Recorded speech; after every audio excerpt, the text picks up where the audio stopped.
And well, it was another confusing day for those of us trying to follow Labor's policy detail.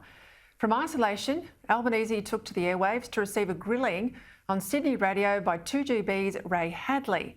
He copped it on boats and then he copped it over Labor's climate change policies. Now, we've heard such statements before. Julia Gillard in 2010 promised there'd be no carbon tax, but she broke that promise, thrown out by Kevin Rudd's return, and then the whole party thrown out in a landslide to Tony Abbott.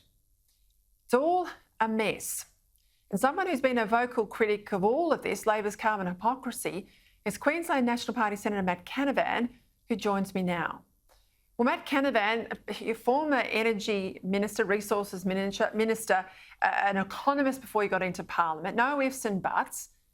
Is Labor going to bring in a carbon tax? Well, yes, Peter, and you don't have to hear it from me. You can hear it from Joel Fitzgibbon, a Labor MP, until just a few months ago, after Labor's policy was announced. He went on radio and said that Labor are introducing this so-called safeguards mechanism. It's a carbon constraint, he said, or a carbon tax. That's another word for it. And we've had other people as well, of course.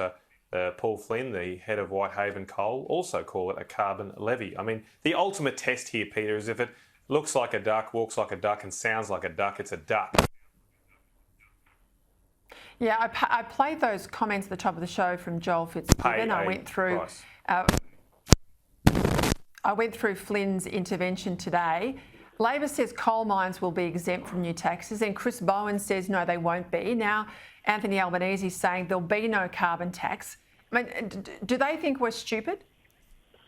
Look, I don't know if they think we're stupid or these guys seem to be lacking a little bit in the IQ department, because they just don't seem to be prepared here, Peter, for this election. This is their major climate policy. It's been the issue that's anchored them for the last decade. And they've gone into this election not even knowing basic details of their policy. Richard Marles, their deputy, he was the acting leader, in fact, at the time, on Saturday was asked just a basic question: will coal mines have to buy carbon credits? And he couldn't give an answer. He had to use the Treasurer, Jim Chalmers, like a human shield. The reality here is, Peter, that the Labor's carbon policy has more fine print than a mobile phone contract. And this one, though, you can't get out of. There's no end of contract fee. You can't buy your phone out if you elect these guys.